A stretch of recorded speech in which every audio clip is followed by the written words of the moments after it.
You're listening to Brilliant Breakthroughs, episode number 20 with Mike Raber.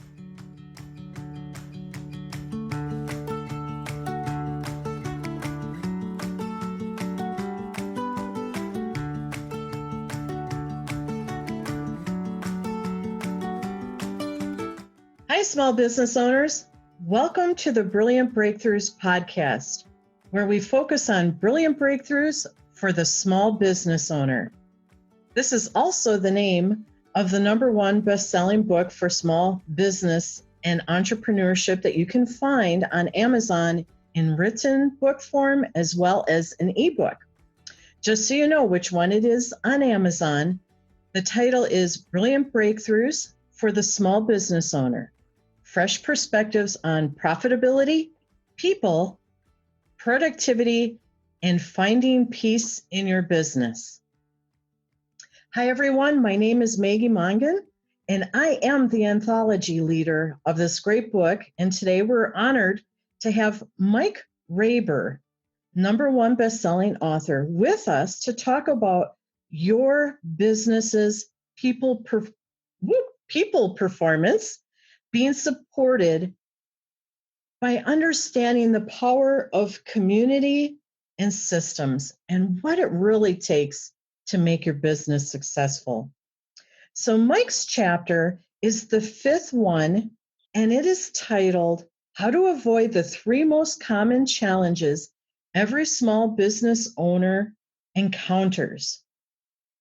Mike, you've covered a lot of ground in your chapter, while at the same time really only scratching the surface on the challenges that small business owners face when it comes to things that hold them back from succeeding. So the question I have for you, besides welcome, Mike, Thank you. is what are the 1 or 2 things that every small business owner needs to know about their business?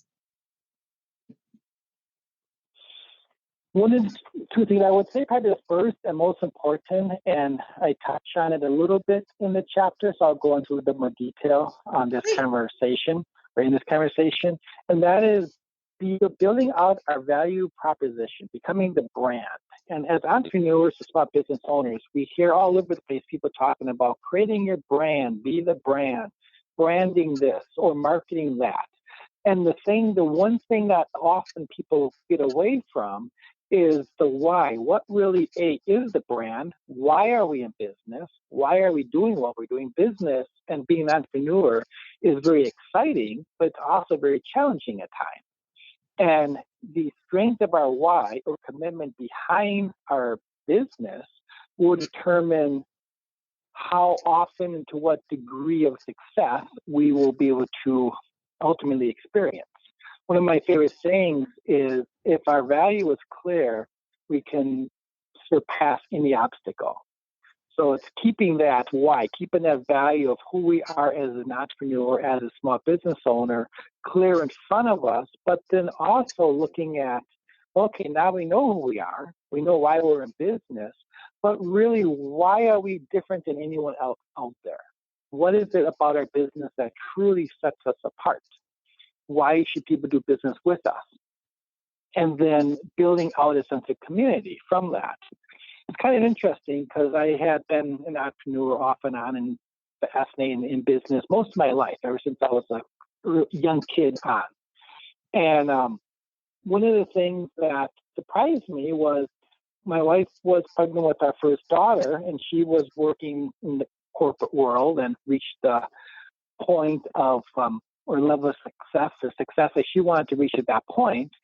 And I was the general manager of a real estate office and having a great time doing that. And now we have this child along the way. And we talked about how we could put her in daycare part-time or full-time and all of this stuff that young parents talk about. But the only reason I bring this up now was when it came time, and actually yesterday was her birthday, so that gave me some kind of time to reflect upon the last 23 years.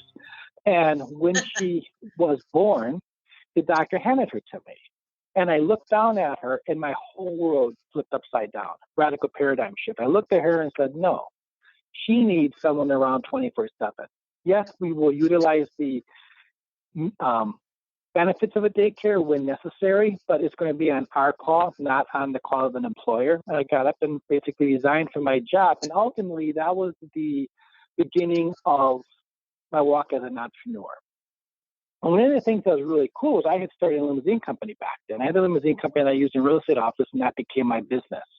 And in the process of building out the company, I was fortunate because I had my clients were CEOs, CFOs, high producers in the business and the corporate world, and they ultimately became my teachers.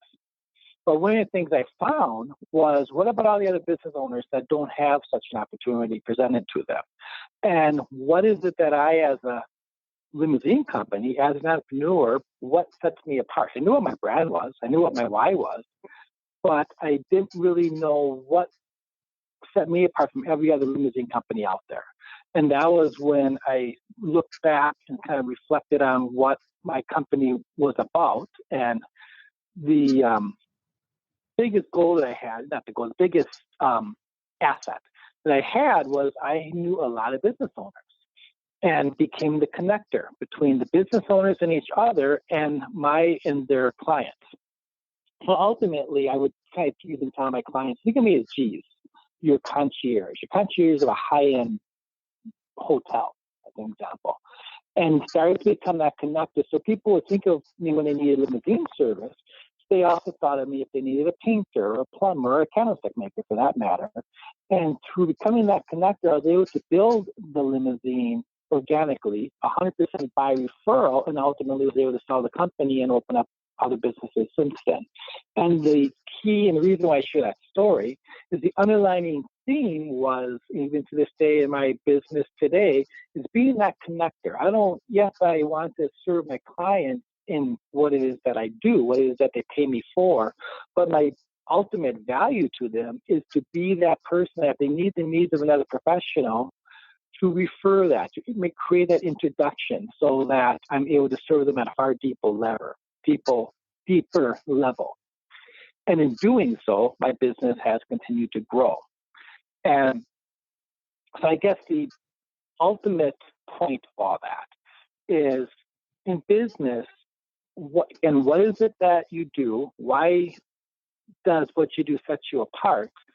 But then also, how can you utilize your own resources, your own community, build that community around you? So A, you're not having to do everything yourself, but B, you can now refer other people, introduce other people who has the ability to help your clients help them. Does that make sense? It makes perfect sense to me. And I want to take a moment and say congratulations on understanding the power of parenting. Thank you. That's a phenomenal story about as soon as you hold your daughter, your whole world changed. It's cliche in one aspect, but you brought it to life in another, and you did change your whole world to take care of your daughter. And that's a big congratulations to you. Thank you. Yeah, it speaks volumes. I want to talk to you for a moment about some of the things that you said, if you don't mind. Sure. You were talking about the purpose when you were discussing becoming your brand. Why? We have a #1 best-selling book out there by Simon Sinek that talks about, understanding your why and really driving that. I just blogged last week about purpose is great, but understand the intention behind it. It's the month of January right now, and everybody's talking about losing weight, getting to the gym. Well, that's not the purpose. The reason why they're really doing it has nothing to do with that, but it has everything to do with their intention. Losing 10 pounds or 20 or 50 pounds is great, but that's not really why we're doing it. We're doing it because we see ourselves in a different way of behaving, one of better physical fitness, whatever that vision is. And that's the intention. And I've seen that when times get tough, like you said, small business is exciting and challenging, that it's when we remember our intention that we are able to move through the difficult things. Do you see that being true? Yes, definitely. Holding on to that why. Again, what is it that gets us up in the morning? One of my favorite kid books is The Little Engine That Could. I mean, he's a classic example of that. Or Right. any of us that we reach an obstacle and we are almost ready to throw in the towel, but we know there's just a little bit more, We push that extra 10%, 5%, and we reach success. And then hopefully we celebrate. And then we step out onto the next ledge or step up to the next ledge, hopefully, and continue to climb forward, but ultimately being able to hang on to that why when we need it to feel us, but also when we need it for clarity again of why is it that we do what we do. Yeah, and you were talking about that, like why are we doing this? What sets a small business owner apart from another one who appears to be doing something similar? And you said it's really about what our ultimate value is. And I thought that was very fascinating because I don't think enough people really think about their ultimate value. So can you dive into that a little deeper? Sure. And actually, when you made an interesting point as far as the parenting and how that can often trying to balance our personal life with our business life. And a lot of times the why behind the business, and again, using myself autobiographically, I started the limousine company because one, I like to drive cool cars. And two, I wanted to meet cool people. And three, I wanted to have the flexibility to take care of my daughter and then our next two kids after that. But ultimately, the why was while serving my clients, while being that connector, being that valued, trusted advisor to my clients that would cause them to come back and tell their friends and family about my company. But really, my ultimate why was I wanted to be able to continue to grow as an entrepreneur because I knew at some point I wanted to then teach others how to do that. But also, I wanted to be able to bring my kids along for the ride. And it would be fun because we'd pull up into a place, I'd be dropped off our preschool, as an example, in a limousine. And parents would ask the teachers, whose parents are those kids? How can they afford to send a limousine to take them to preschool and back? Well, easy. When you own a company, it's pretty cheap. And you drive the limousine. I bet everyone had envy that your kids were being picked up in a limousine, but your children were probably like, oh, geez, here we go again, right? Yeah, they did. In fact, one time I promised my daughter I would take her to her mom's office on the city bus. And the bus was late, and we missed the first bus. So it was like 20 minutes into us. I'm trying to talk to her. And she, come on, we have a brand new limousine a block away from here at home. Let's go take the limousine. No, you told me. And she threw a temper tantrum because she wanted to take the bus. And we finally took the bus. But the point of that was it helped me bring them along and teach business values, the value of being an entrepreneur to them. So now all three kids have businesses or have, in fact, over Christmas, we were talking about kind of what two of them are in college and the third is in graduate school. And it was interesting that all three kids are at different points in their life and they have certainly different goals, but all of them, their primarily why is to impact society and make it better. Bravo. And at the same time, teach others how to do the same. So again, back to the why. My why was to have flexibility to take care of the kids, to drive cool cars, and to make a lot of money, which I was able to accomplish. But ultimately, because I continued to grow myself and bring the kids, I started attending business seminars when Sabrina was 6. And I brought her with me. So by the time she was 9, she started her own business doing her own seminars because she learned the value of learning, doing, and then sharing or teaching what it is that we learn. And without having that business, if I would continue to manage the real estate office and send my kid or send Sabrina off to preschool or whatever, and there's a time and place for that. I certainly am not knocking it. But because I was fortunate enough to be able to make that choice, and bring her along with me, it gave me the benefit to continue to grow. It gave her the benefit to continue to grow. And without making that choice, without, again, pushing and staying true to the why and pushing through, there are a lot of times I wanted to give up. But I knew the ultimate reward was far worth the pain that I was going through at the time to persevere through whatever obstacle or challenge there was. And ultimately, that really was the reward. That was the ultimate why.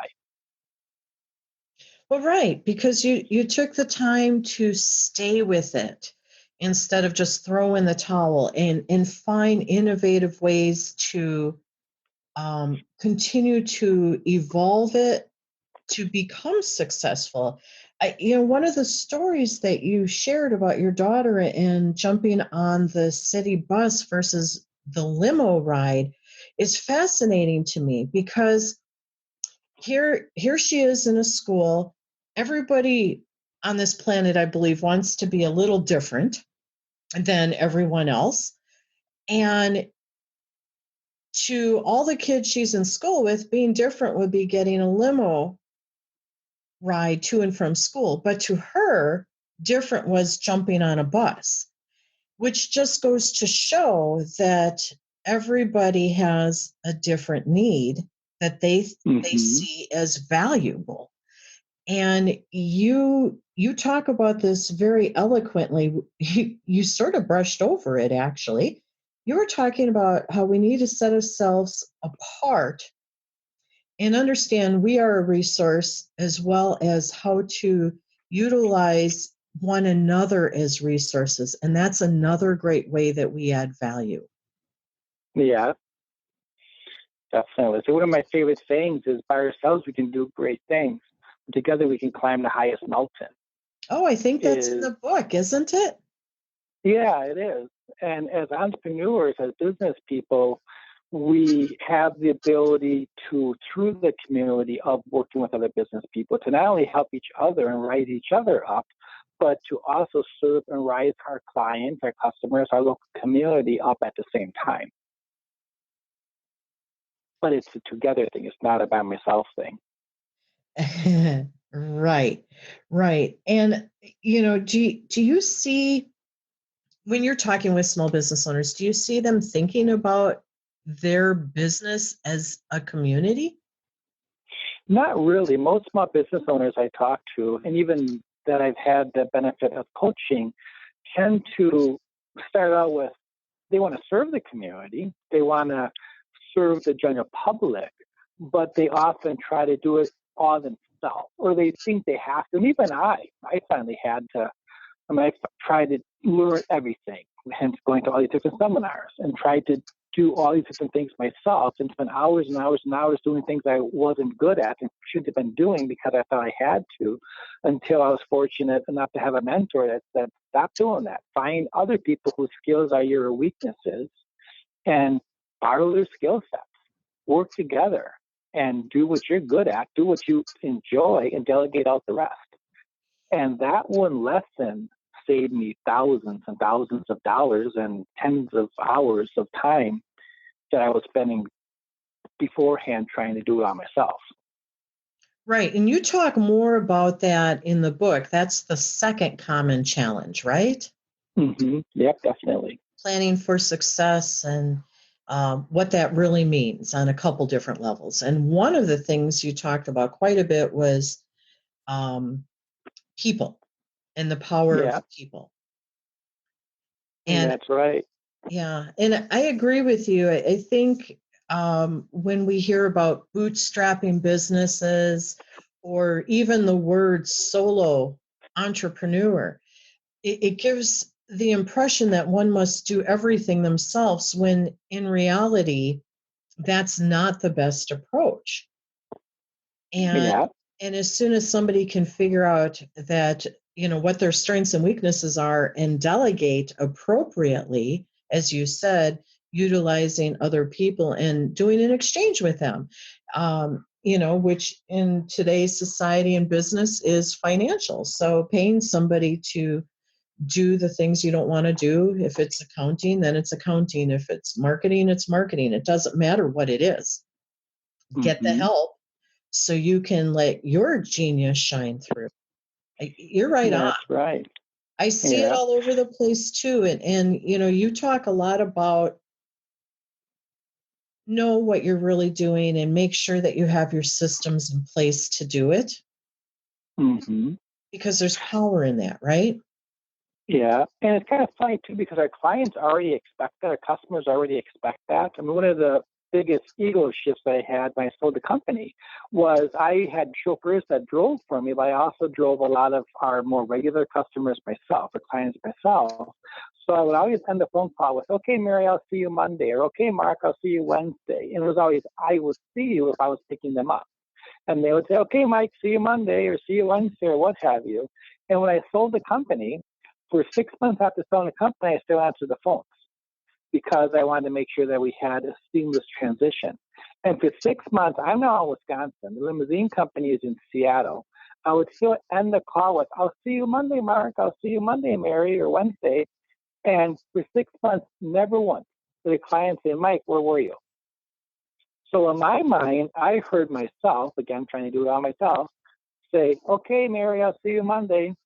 Mary heard Monday morning, 7:30 a.m., there would be a town car in front of her house with a professional chauffeur driving it. Right. Totally different, different messages. Yeah. And when I realized that, it was like such a paradigm shift that, wait a minute, I don't have to do it all myself. They don't expect me to do it all myself. Why am I trying to? It was so funny. Or in 2000, and the flip side of that, in 2007, a friend of mine who ran a mortgage company in California, and now keep in mind 2007, the real estate market and the overall economy went bad very quickly. A lot of lenders went out of business. Not only did the economy go sideways, but he had a motorcycle accident, ended up on his back in the hospital for 7 months. He couldn't move. He could pick up the phone and call his client, and he could study, he could read, he could use his mind, he could use his hands. And that was about it for 7 months. Because he built such a strong value proposition community within his client base, within his mortgage reps that worked for him, etc., his business doubled while he was in the hospital. Wow. Because it wasn't about him. It was about the mission of the business. It was about the community he built, and his clients didn't want him to fail. His lenders, mortgage reps, certainly wanted to keep their jobs. So everybody worked together in spite of him being on his back to ensure that when he got out of the hospital, he had a business to lead. And he did, and he had a very good one after that. He actually said, I wouldn't want to live the 6 or 7 months over again, but it's one of the best business moves I ever made. that is just too funny. You speak a lot in the book about lead generation, planning for success, and financial planning. And wow, beep beep, and and it's powerful because these are 3 common challenges that small business owners face. And I'd love to talk to you more, but our time is running short. So I guess I have one last question for you, Mike. Okay. Okay. What's the one thing you want our listeners to remember and apply to their business? The one thing, remember to, it is about us. It's also about our clients. It's about our employees. If we have employees, it's about the local community around us. And keep that community focus. The biggest value proposition as entrepreneurs or small business owners that we have is we're leaders in the community. Maybe small, maybe medium size, maybe large, or have the ability to become influencers in the community. But ultimately, someone somewhere is watching what we do. So let's make sure that we walk the walk and our story tells or delivers a message. Story as in the way we conduct our day-to-day business delivers the message that A, we want and hope our clients will follow, B, inspire them to the degree that if something, heaven forbid, were to happen to us, they would keep the message moving without us as part of it, and C, is done in a systemized approach or process so that someone else can step in behind us. If you want to take a trip, someone can step in and do what we're doing because it's a system that they're following. It's not us something we're delegating. Basically have it systematized so that, again, another great saying that I like is the value of our business is what it will reduce without us in it. Yes, we want to be a very important part of the business, but ideally, we should be able to function without us in it each and every day. And having a system that will allow that to happen is probably if not the largest asset that you can have in your business. Take McDonald's, for an example. McDonald's gets our teenagers that won't clean their rooms to run the restaurants for them. And it's a system that does that. Yeah, it is a system. And I think you gave everybody a very good goal to always be moving towards more and more every day. Doesn't matter how successful you are, how long you've been in business, is how do you get your business to function more and more every day without you showing up in it and actually serving hands-on, correct? Yeah, definitely. All right. It's kind of funny because we started the conversation with talking about my daughter and how I made a huge paradigm shift when she was born. And yesterday, her and I were talking, and the second paradigm shift I made was I spent the last 23 years learning how to be an entrepreneur, becoming one, and am now committing the next 25 years of my life to teaching others how to do the same. Being the leader and walking the walk. Yes, ma'am. Beautiful. Way to go. There's nothing like somebody who's living their own lessons. You're pretty awesome. So true. Thank you, as are you. Thank you. Thanks. Mike, I'd love to have us continue the conversation, but I bet our listeners need to get on with their day and get busy doing some of the things we just talked about here. So I want to indeed. I want to thank you for sharing the importance of understanding we need to show up a little differently to add the value that really makes the difference in our businesses and in one another's lives. Thanks, Mike. You're welcome. Thank you for the opportunity to share. Great. Well, listeners, you can learn more about how to engage with #1 best-selling author Mike Raber by reading Chapter 5 in the book, Brilliant Breakthroughs for the Small Business Owner, and gift your business's performance by accepting the invitation that Mike actually is offering you on his author's page at the end of the chapter. You want to check that out. And you can also get a hold of Mike by going to our app, Brilliant Biz Book. I'll say that again, Brilliant Biz Book, and click on Ask an Expert. You'll see Mike Raber's name there. Type in the question, your contact information, give him a little time to reply back to you, and he will. It's a really cool feature. You can ask any one of our authors any question that you have, and they'll follow up with you on the app. I'd like to thank everyone for listening to the Brilliant Breakthroughs podcast, where you learn more about how to create more brilliant breakthroughs for your small business. Thanks for joining us today, Mr. Raber. You're welcome. All right, everybody, shine brightly until next week's episode.